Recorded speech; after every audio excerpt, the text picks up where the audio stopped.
Hey, hey, hey, live from Denver. It's Friday night. Hey, everybody. Welcome to Critical Conversations, the weekly show where, let me just make sure we're all good here. Oh, so good. The weekly show where we and you get to talk and converse. And I am joined by my beautiful wife, Melissa. Hello. Hey, everybody. A lot of prep today. I got a lot of things ready for you. And it's been a busy day. I was on somebody else's live stream. It was kind of fun. This has been a week. This has been a real interesting week. And now I see the super chat that came in actually as we were getting started. So let's go ahead and just take care of that right now. Because Darla, that is a very generous super chat. Thank you very much. And in regards to your question there about Ron Miscavige's wife and how she's doing, I'm going to be totally just bluntly honest and tell you I actually don't know. I'm not in touch with her. I was not really ever in touch with her personally. I was in touch with Ron a few times. Over the years, we were on each other's shows, and we conversed from time to time about things. I gave him advice about how to get on YouTube and how to get started. I'm sure other people did too, but he did call me, and we had very long conversations about how to do this work. Happy to do that for people as they're coming on up the line. And Ron was awesome, but I actually just don't know anything about his wife at this time. So rather than put my foot in my mouth or try to make something up, I'm just going to say I don't know. Mm-hmm. You know. So thank you for asking, and again, thank you for your support of the channel. Okay, so we've got so many things to talk about. How was your week, dear? It's pretty good. Pretty busy. Did a lot of things. Gonna maybe start volunteering. So. We'll see how that goes. Yeah, kind of exciting. Yeah. Okay, so our beginning of the show, usual stuff. Let's go ahead and get all of that done. Do you have a quote? Yes. Our quote of the week, as read by Melissa. Yes, this is from Joseph Campbell, and it's kind of about new beginnings. We must be willing to get rid of the life we've planned so as to have the life that is waiting for us. The old skin has to be shed before the new one can come. How appropriate. She knows what we're going to talk about tonight. Still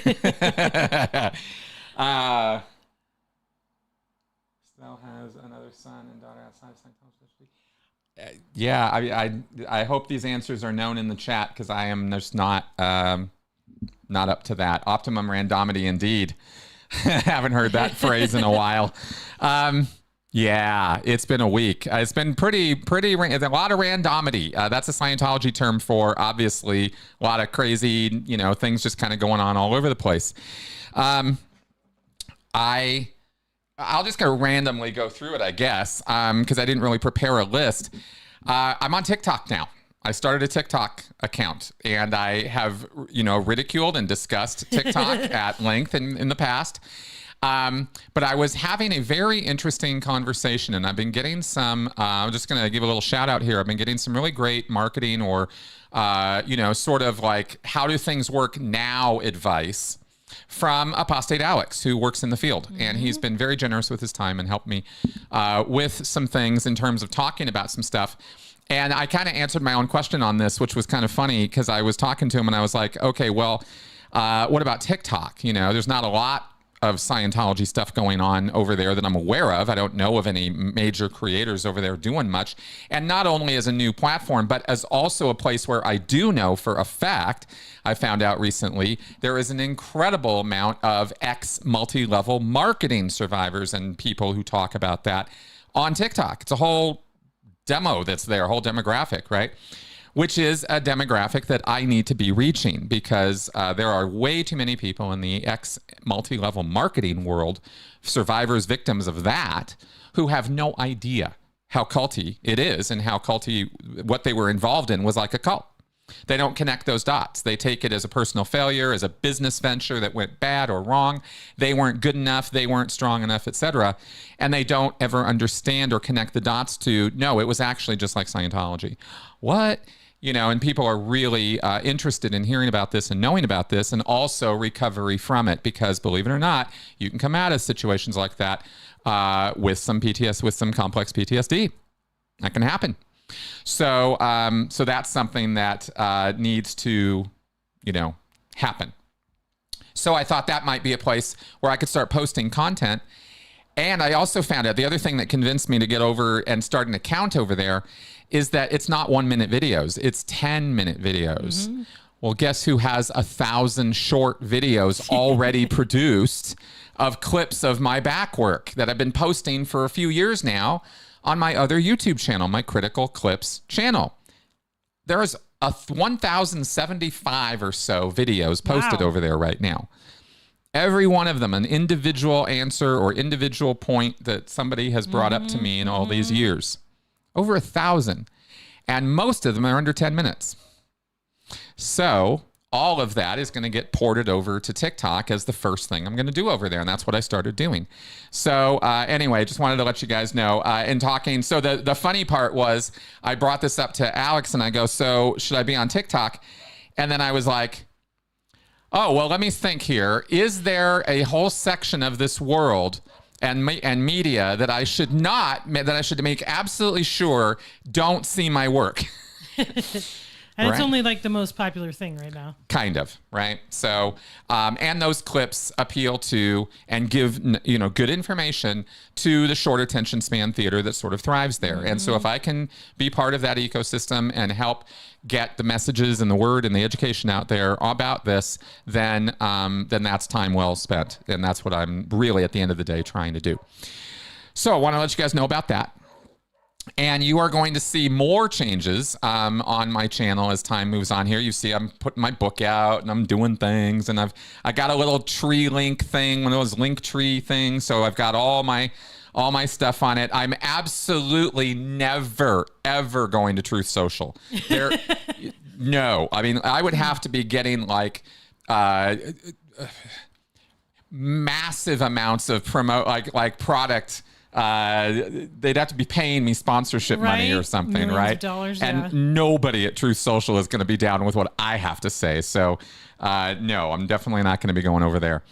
But you are going to see more, including probably in the not too distant future, a few title changes on a couple of my shows, on a couple of my long-term shows. Not content changes, not even format changes, but just to make it a little bit more broadly appealing out there because, let's face it, the Sensibly Speaking podcast does not exactly communicate what we talk about.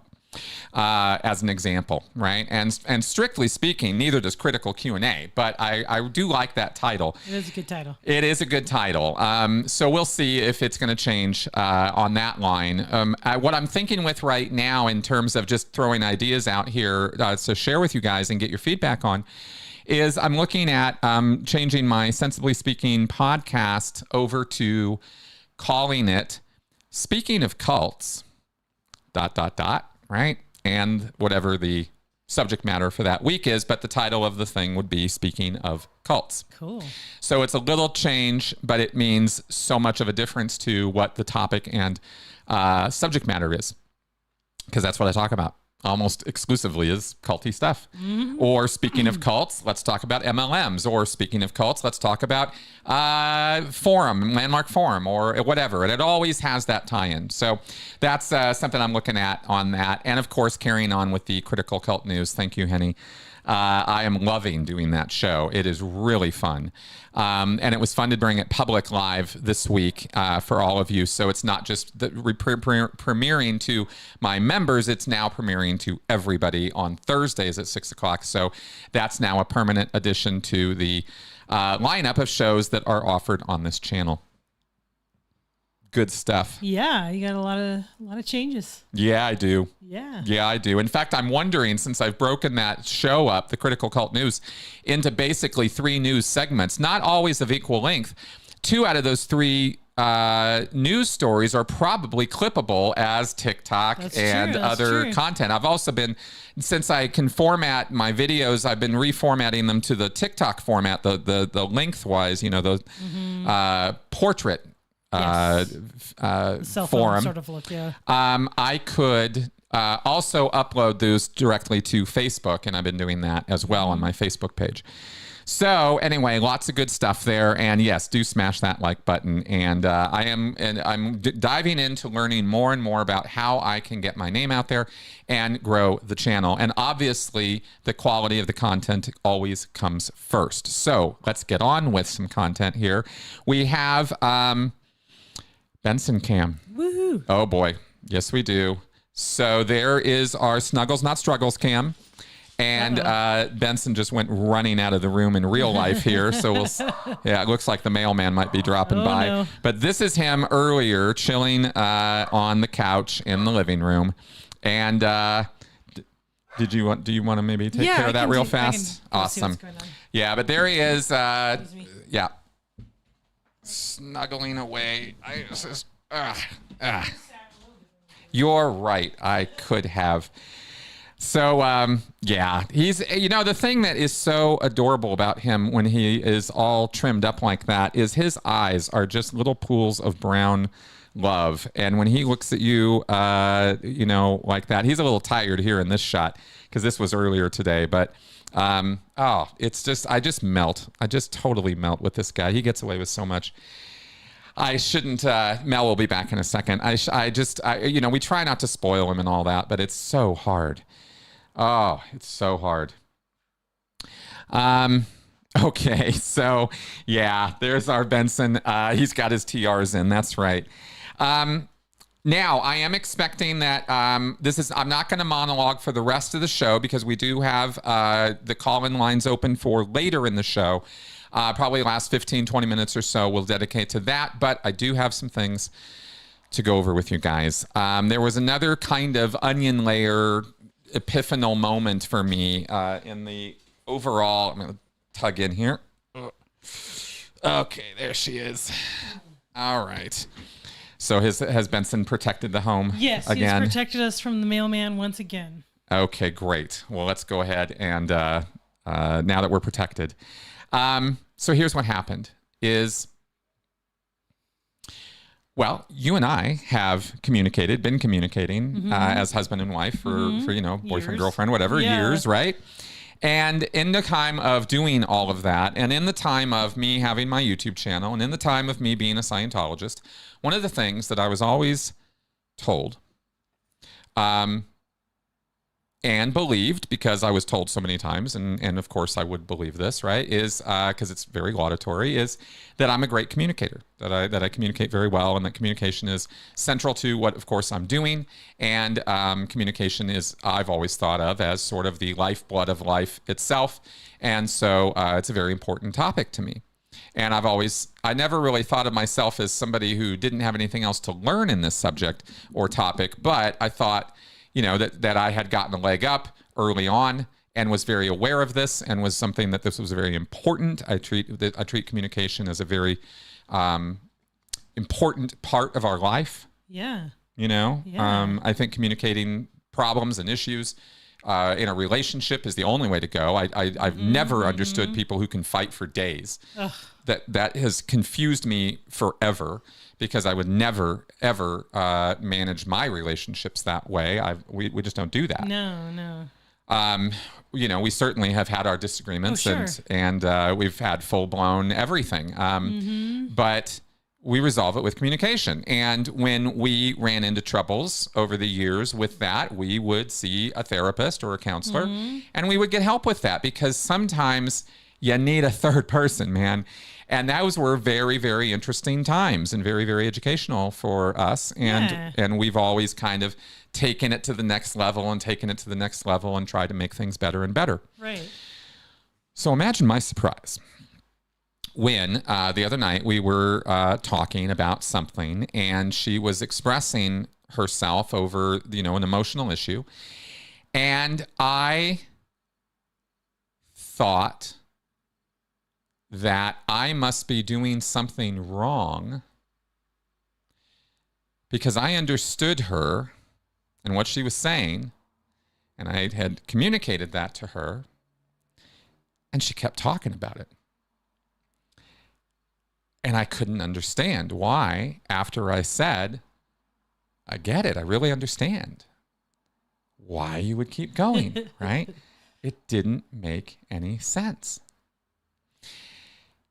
Well, that little question mark led to a whole series of things that led to the show tonight, where I'm going to talk to you about something very, very, very insidious and very deep in Scientology that I first learned for real, like I really grasped it, grokked it, made it part of myself, and thought I had a leg up on communication and relationships because I knew this thing that we're going to talk about tonight, having to do with the TRs, the communication drills, the training routines, that's what TR stands for, in Scientology. I first was exposed to TRs as a young kid. I was doing TRs, staring at somebody else, doing basic communication course stuff as a child at the Pasadena Mission when my parents were staff there in the mid 1970s. I think I was doing classes there when I was 7 or 8 years old. And I was working with another child who was a friend of mine, and also the son of other Scientologists there. And so we would work on classes together and this sort of thing, but it kind of went in one ear and out the other. It was not really something that I was making significant or important to myself. It was always, that's right. It was, thank you, Liz, for making that very accurate observation. So it was always kind of like that until I was 15 years old, and I went down to the Church of Scientology in Santa Barbara at my dad's suggestion and did their personality test and got roped in for real. That's when it really came in hard as the organization getting its hooks in on me. Scientology was already a done deal for me as far as it was true. It was real. This is what my parents absolutely believed was true. And I'd been raised with enough of it that I absolutely believed in, that L. Ron Hubbard was this genius guy, that we were a spiritual existence, that there were past lives. Like, this was all stuff that I was kind of okay with. But this was the point where I really got hooked in, and I've talked about it so many times. We're not going to go over it again with the personality test and communication and all that. Point is, my very first class was not the COM course, was not the Division 6 public level success through communications course. The first class I took was the communications class that they offer for advanced auditor training. I did the professional TRs course, and, it's no big deal. However, in the Scientology world, it is. It's a heavy-duty course. The first thing I read on that course was Keeping Scientology Working. This is no lightweight course. This was a course for Scientologists. And I went all in. I was like, okay, here we go. And that was the class that was going to deal with my communication problems. So I was sort of put in to the deep end right away, and I treaded water. But I was taught the mechanics of communication on that course. And Hubbard doesn't get into the mechanics of it that much in the regular public level courses. It's just sit down, look at each other, read newspaper clippings to each other, and if you can be heard, and if you can hear the person, give them an answer or give them an acknowledgement, and you kind of get this light grade communications thing where you learn how it's kind of good to look at somebody when you're talking to them, and if you hear them, it's a good thing to say, I heard you. Like basic stuff. This is why I always say, go to Toastmasters. You'll learn the same stuff. You'll learn about public speaking and you'll be fine. But at the beginning of, my Scientology experience was not that. It was deep end. And in the deep end, you learn about something called the communications formula. And I never, ever thought I was going to do this, but I'm going to give you guys a little rundown on what Scientology teaches about communication. So now you're going to get some Scientology. Okay, and I actually even prepared some slides for this, and we'll go through this very quickly. This is no PhD level stuff. This is really simple. Okay, but this is straight Scientology I'm about to give you.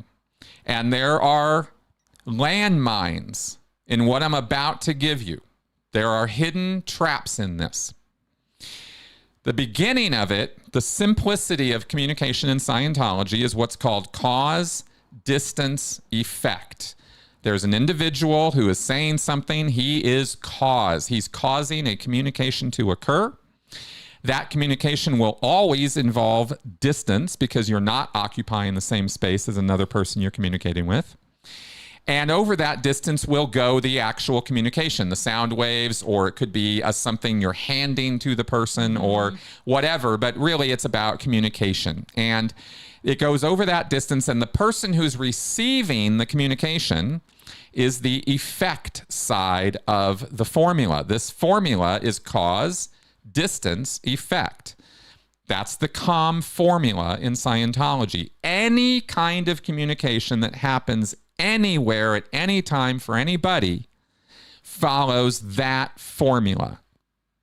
And you can look at that and you can think about that and you go, well, that sounds like it makes sense. I mean, it doesn't always make sense, but we'll just go with it. Okay, interpersonal communication, there it is, fine, boom. Now, this is added to in Scientology with more stuff. That the basic cause, distance, effect has a whole bunch of stuff added to it, but the first thing that's added, and the thing that'll make this most easy for me to explain, is there is duplication. The intention of having a communication in the first place is the person at cause has something they're communicating, in this case, a dog, right? Hey, there's a dog, or whatever the communication is about the dog. And the person at the effect side is supposed to get a duplication on in their spiritual self, on their end of the equation. And if they duplicate what the person has communicated correctly, then it will be an exact duplication. Now, switch back over to me for a second. Now, let me clarify that in Scientology, I've talked about this before in Q&A shows, but it was a while back, that duplication is really important in Scientology. Because if you can duplicate a thing exactly, precisely, and completely, it vanishes. Gone. Right? It's like Joker and the pencil, right? It's like, it's gone. It ain't there anymore. That's what L. Ron Hubbard says is this magical thing that happens when you achieve a duplication and understanding. And you cannot understand something until you can duplicate it. Not fully, not completely, not in every tiny little sense.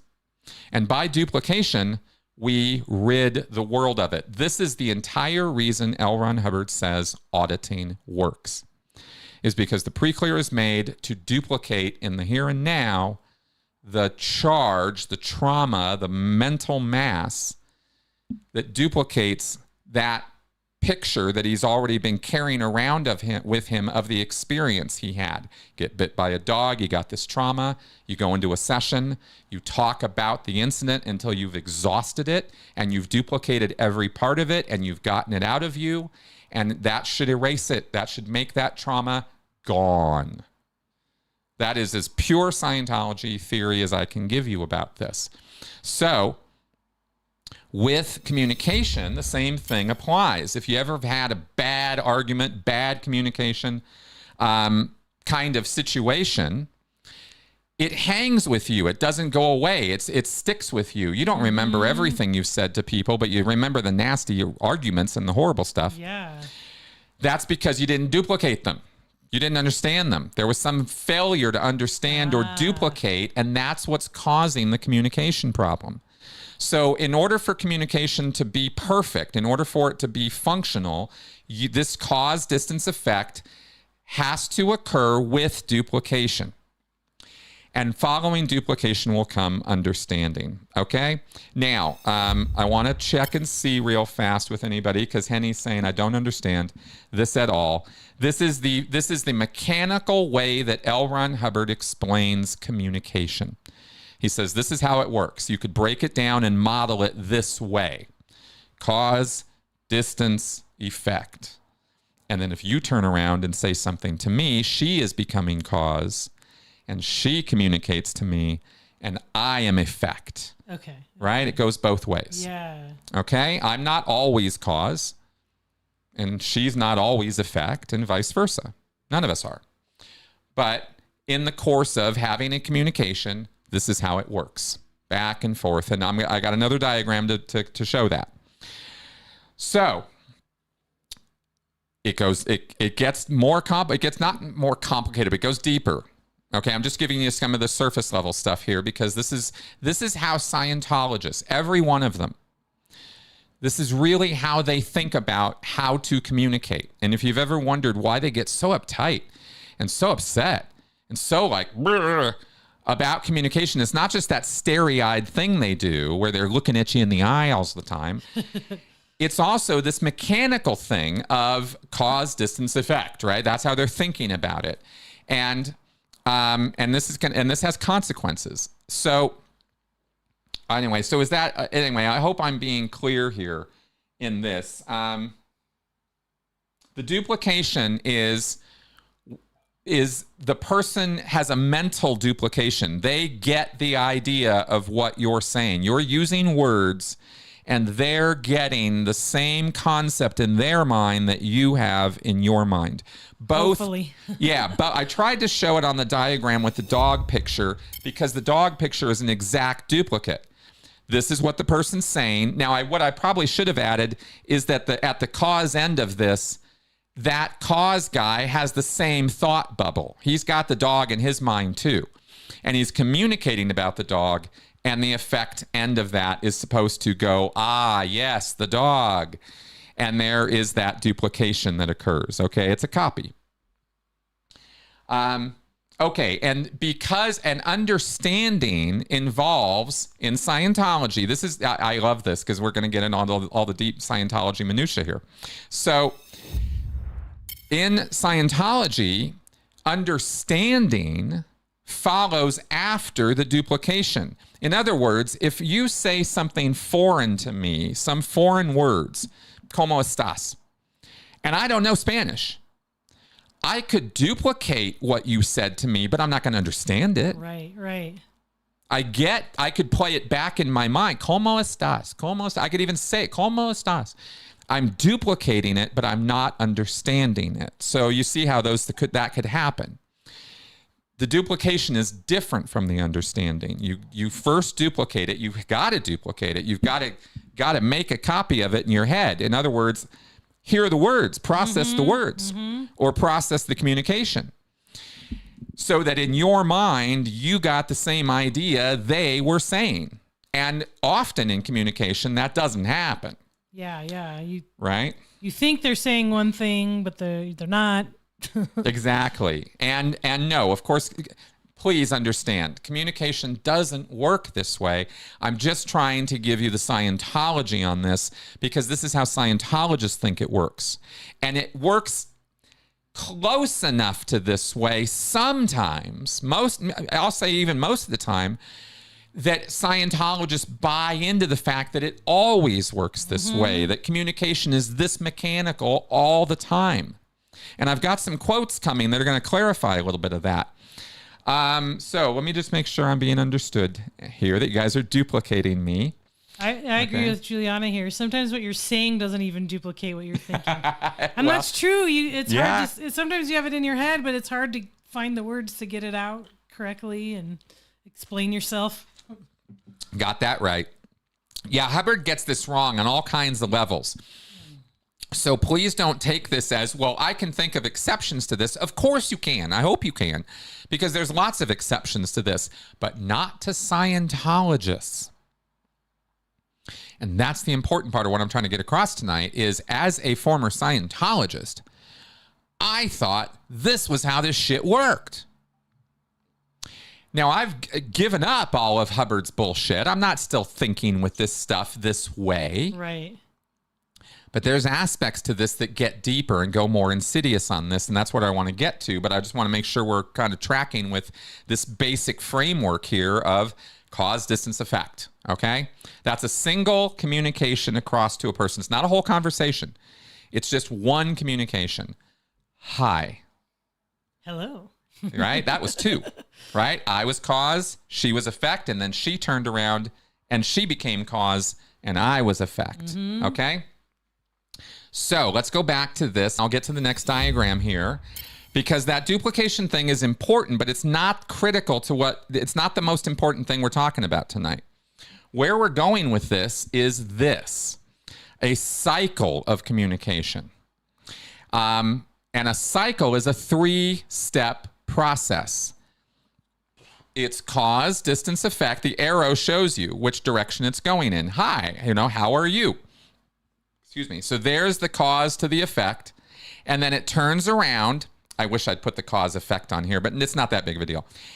Goes over, I'm fine. And then here comes the final 3rd step of the cycle, which is the acknowledgement. Great. See, a lot of people in real life don't acknowledge. Hi. That's it. We're done. Yeah. Right? How are you? Good. But in Scientology, to cap that, to end the cycle, to that we're done with that now, is the acknowledgement. Okay. I say, how are you? Doing all right. How are you? No. Oh. Now you asked another question, right? Yeah. Now just answer the question. Doing all right. Great.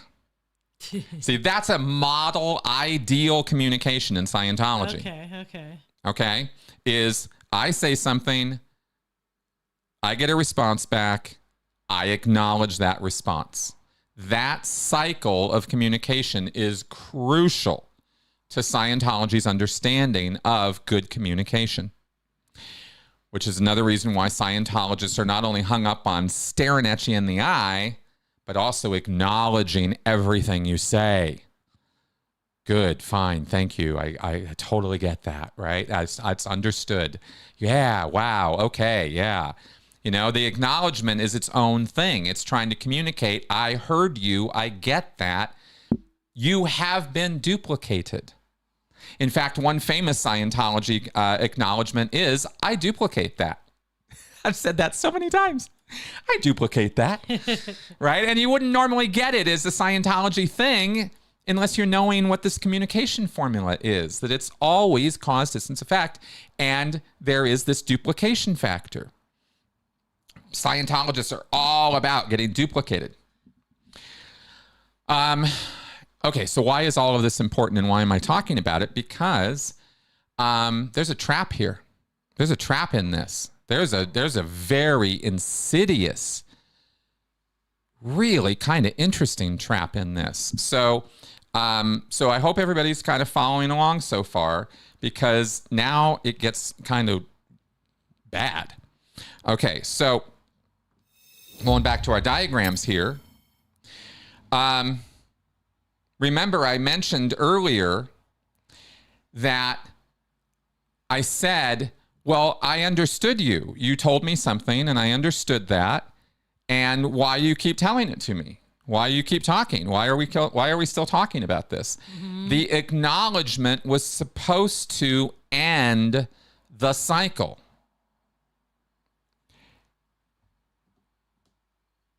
L. Ron Hubbard, I pulled this quote from the book Dianetics 55.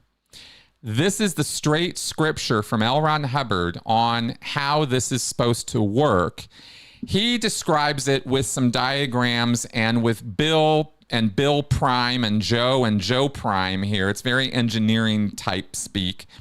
But he's basically trying to say here that this back and forth is supposed to result in, as he says here, if they did this mechanical thing, this back and forth, if they did this, regardless of what they are talking about, they would never become in an argument and would eventually reach an agreement, even if they were hostile to one another.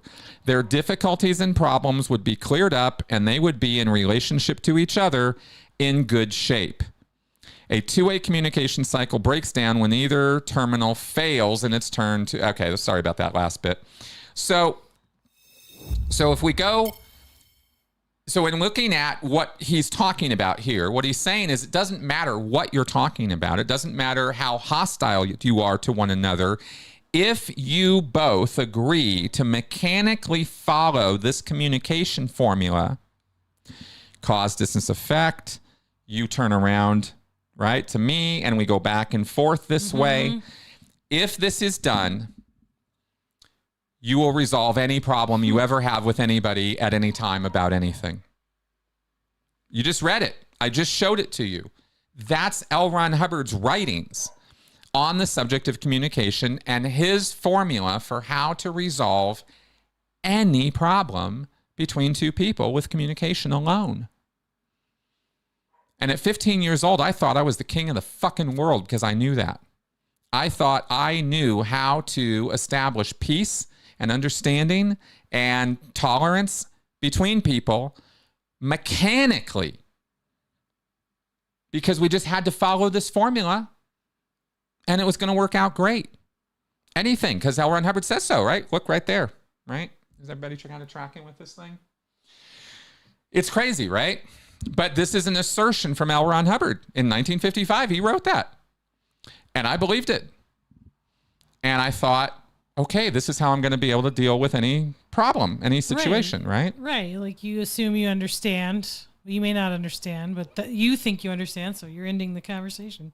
Well, that's kind of, that's the spoiler on exactly where we're going with this. That's where this goes, see, is if you think you've got the, you know, this tiger by the tail of interpersonal relationships and communication, and you think you're the world's past master at this because you know this secret, this is one of those empowering pieces of information that Scientologists carry around with them that they believe sets them above everybody else. I'm giving it to you right here. This is it. This is exactly the kind of thing. There's plenty of these little gems in Scientology, and Scientologists suck this stuff up. You know, they use little demo kits to figure it out, and they go, oh, that's how it always works. And it's not how it always works, but that's what they think. And and then they get this superiority attitude because this is the sacred science of Scientology. This is the deep stuff. And then when we're going to get exactly how this leads to control. Yeah, because this is exactly where this goes. Some of you might already be connecting the dots on this. But let's go ahead and take a look at the next. Okay, let me say this actually first. Let me say again. I thought in my deepest wells of thinking, way below any awareness that I was still thinking with Scientology.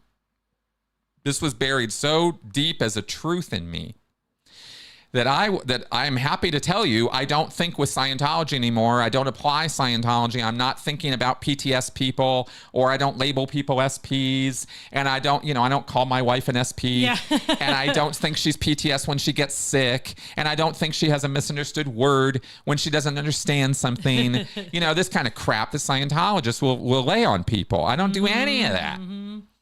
So imagine my fucking surprise when this shit comes to light, right? When we're discussing some stuff and having a hard time getting through the discussion because I'm thinking I understand where she's coming from and I have made it clear to her that I understand it, and she's still going. And I'm like, what's going on here? Because according to what I just read to you guys and showed you, this shouldn't be happening. Because I understand. I get it.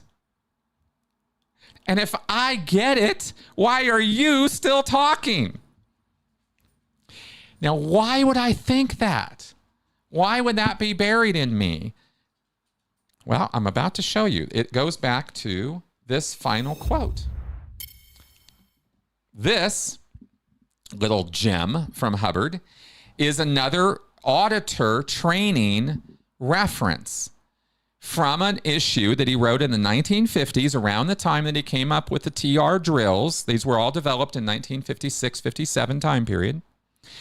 And he wrote this bulletin to explain why acknowledgments are so important. The whole good, fine, thank you thing. Why are you capping the person's communication with that? And he says, and I'm just going to read it out to you guys. Now, why all this stress on acknowledgement? Well, acknowledgement is a control factor. I'll just let you in on a little secret right here at the beginning. If you acknowledge a pre-clear, the person who is being audited, if you acknowledge a pre-clear well, you will have the pre-clear under much better control. Now, why? The formula of control is start, change, and stop. In Scientology, if you can start, change, and stop something, you control it. That's that simple. So the formula of control is start, change, and stop. And that's just it. An acknowledgement is stop. If you said to him, keep going or keep talking, you would not be acknowledging him. The perfect acknowledgement communicates only this: I have heard your communication. That's all there is to it. I have heard what you said. It signalizes that the pre-clears or persons, since Scientology applies to life, not just to an auditing room, it signalizes that the pre-clears communication to you has been received. But when you use it as an auditor, you use it also as a control factor. And it says this: your communication has been received. And that is all there is to it. And that is the end of that cycle of action. Thank you. That's what it says. And you have to put that whole intention into a yes or an okay or anything else you use. It isn't the word, it's the intention that ends it.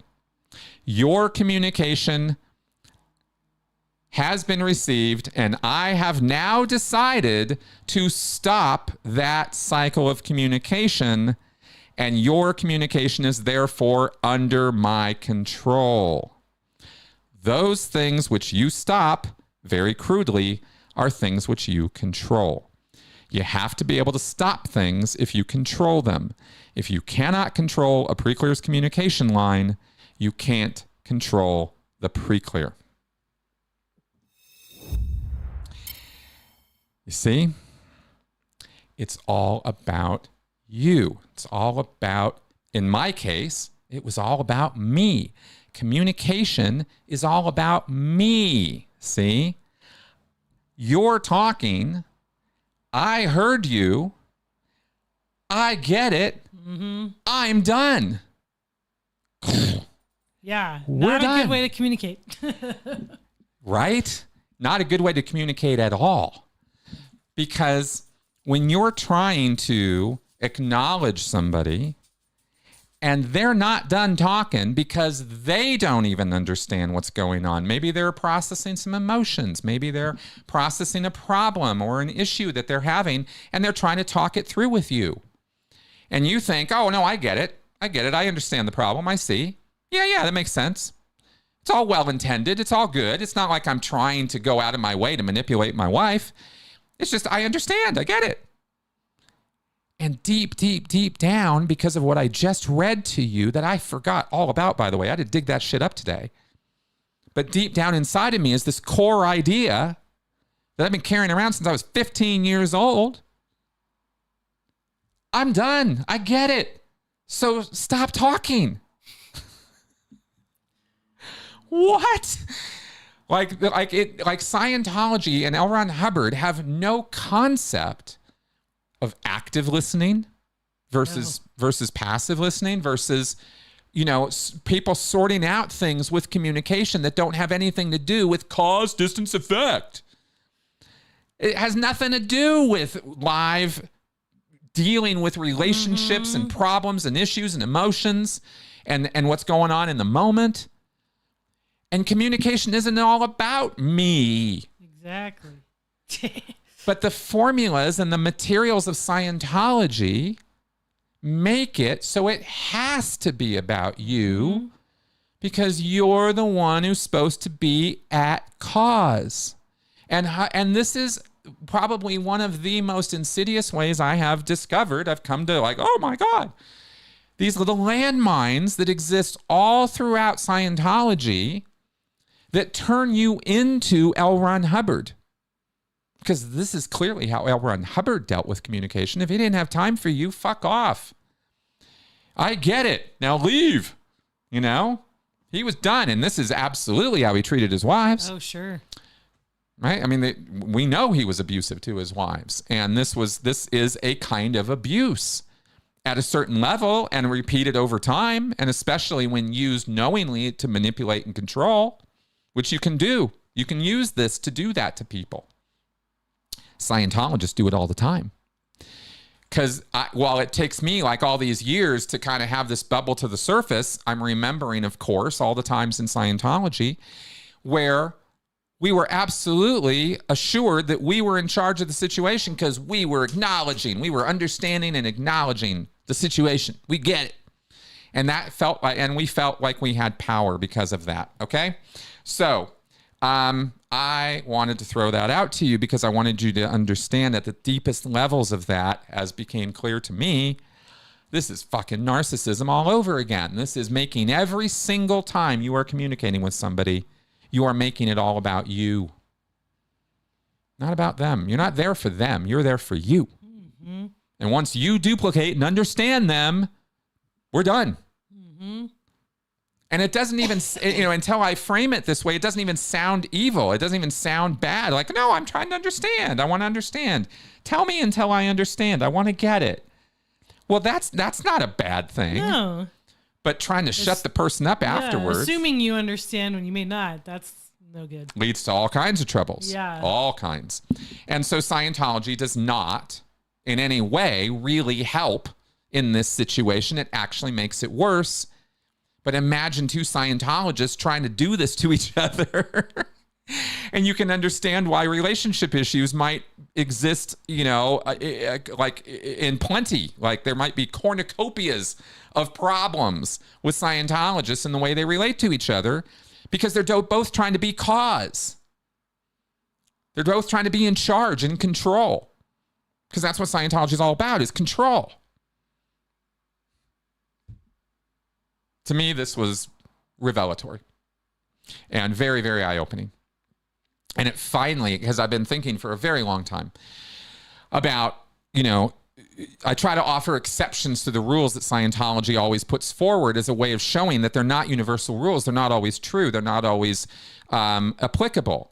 The ARC triangle, the KRC triangle, all these little bits and pieces of Scientology that people hold on to for years after leaving Scientology, believing that this little bit is actually true. No, it's not. It's not true. And sometimes it's so destructively not true that it could be destroying your relationships and you're not even going to recognize it was Scientology that's still doing it to you. Because it can be that buried. It can be that deeply part of yourself now that you're not even thinking about it as Scientology. And I know for a fact that everything I am saying right now applies to Mormons, to Moonies, to JWs, to anybody who's ever been in an extremist mindset.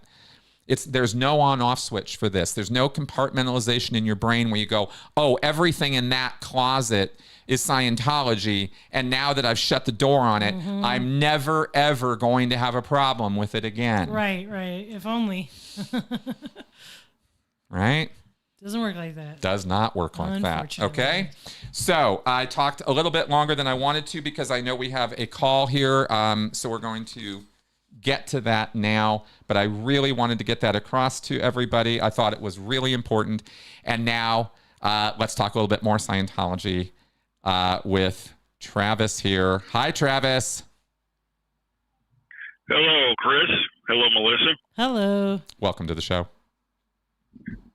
Yeah, thanks for taking my call. And Chris, I think piggybacking on your on your very significant topic there, I'd like to point out that there's a glaring blind spot with how that Scientology communication effort is set up. Yeah. It doesn't acknowledge the people's emotionality. Mm-hmm. Bingo. Mm-hmm. That's exactly, you nailed it. That's exactly right. That's right. So I have discussed with people lots of times, many times in my life, emotional subjects. And guess what? They just got to listen until all the emotion comes out. Yep. Exactly. And I've had Exactly. And by the way, when you were delivering this, when you were delivering your process here, guess what? You were delivering with quite a bit of emotion. So, I was. I know. I was pretty into it. No, that's not a knock. I'm not making fun of you, okay? No, I get it. Yeah. I'm saying that would have to be part of the acknowledgement of the communication there, okay? So thank you. That was something that you didn't say the emotionality part of it. So that's good point. That's whatever. So good point. Yeah, okay. Yeah. So everybody watching, I wanted to give a bit more we don't have much time, so I'll likely have to call in next week and further discuss my trip to the Ideal Org. Yes. So, Chris, what's an Ideal Org? And for all the intro, y'all watch September the 8th live call-in show. That gives all the background for this. We don't have time to go through it. But, Chris, what is an Ideal Org? We didn't go through it last week. Absolutely, yeah. And we might have set this up a little bit because Travis has a lot to talk about in terms of his visit and all of that.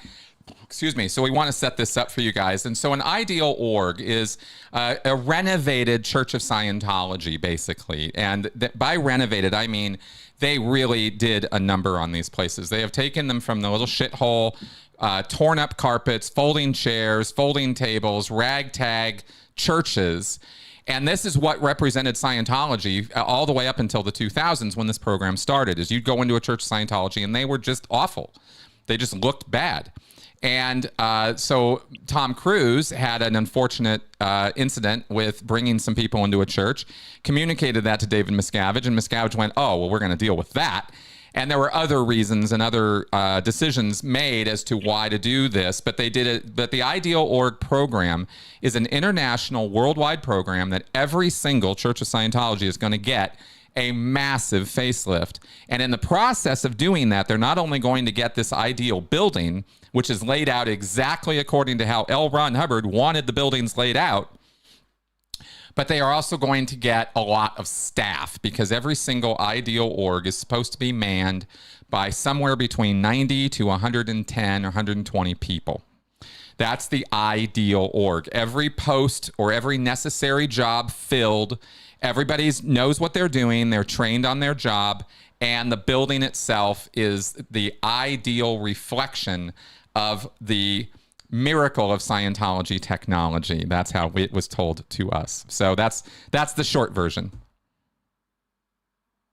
Yeah, and so I'll double back to that here in a minute. That's ultimately what got you out of Scientology, was going around to those different Ideal Orgs, wasn't it, Chris? That's right. That's right, because I saw with my own eyes how empty they were, amongst other things. Yeah. No, I understand that. That's a thank you for the succinct response. So y'all watching this? I went in there and I was looking in a whole bunch of different rooms because I'm like that, and I saw a list how many actual staff they have for that joint in here in Texas, like 10 to 20. Now you should have. Chris just said like 90 to what, 105 or something. 120, let's say. Yeah, that was Miscavige's figures that I'm giving you there. Yeah, well, that means it's gospel. Then that means that's what that's supposed to be. That's right. That's right. Oh, and let me just say, as a guy who was a manager of organizations in Scientology, we were so pumped to hear that and so excited about where this program was going to go, because we envisioned that this was going to just explode Scientology across the world, and of course it's done no such thing. But that was the idea we had. There weren't any explosions going on when I was in there. No. Okay, maybe your expectations were exploded. Yeah. That was about it. That's right. So that's right. Now I'll just keep it at this week. The lady, if you all saw last week, you understand that I met a nice woman, and I mean that, a nice, sincere woman. And there's an order to this. So when we have this next installment, remember, Travis says he went to the psychiatry display first. Y'all, if you're watching this, well, it's getting close. It'll be what is that? Next month is Halloween.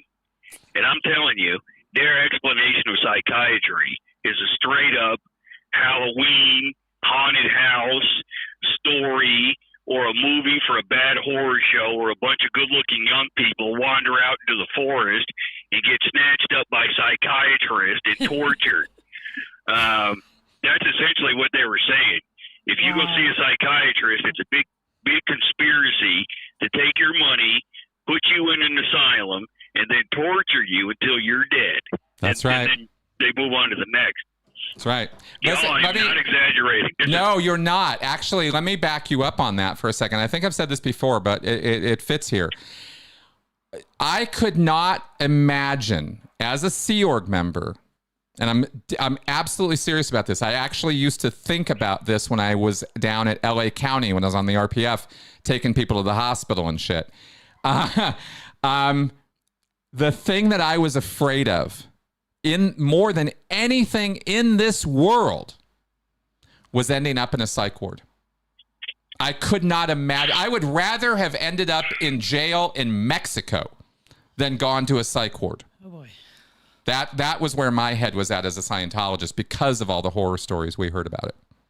Yeah, it was bad. Well, to be fair, I got a magazine, and it says Psychiatry, the Industry of Death, and it shows a cemetery, and it shows a wad of money with blood on it. That's the cover. Yep. And you've probably seen that in the back. It says that the Third Reich, their death camps were dreamt up and instituted and carried out by psychiatrists. Correct. I'm not kidding you guys.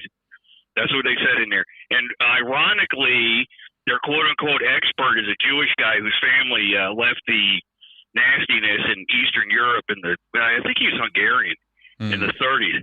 So his age put him right around in there. So Strzok or Strazik or something like that, very Jewish. Saz.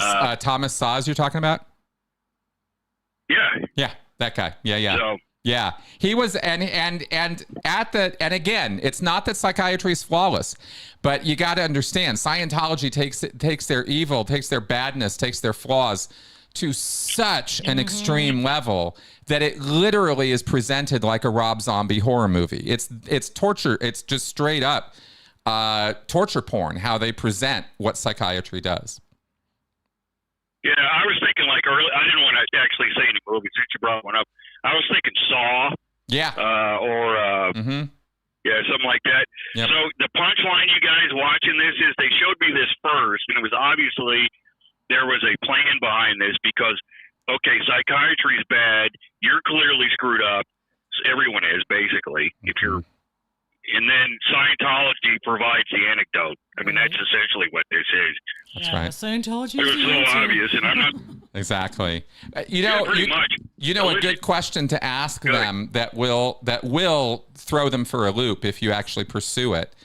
If you go into the church and this is just a suggestion. It's not at all. You don't have to do this at all. But one thing that will absolutely cause their heads to explode is if you start saying, okay, so you guys are going to take care of all the patients in the insane asylums right now? Like, how would you do that? What would you do? What would you do? I'm really curious, would you do for right? everybody with all so these how mental would Scientology help and address those people? What would that look like? That'll make their heads explode because they don't actually know the answer to that question. They just kind of act like they've got the answers and it hasn't. At least I'd be curious to see if they've changed their tune since I was in about that. But I never knew anybody who had an answer to that question. Yeah, but so I have that's a great deal, but I need to clarify something here. That magazine that I had here, and I could be misreading this, the magazine that I had literally says that all the psychiatric diseases that they diagnose you with are fake. Yeah. They're completely fake. Right. So literally all the people in an asylum, they're okay. They're not crazy. So it's just like normal people chained to a wall.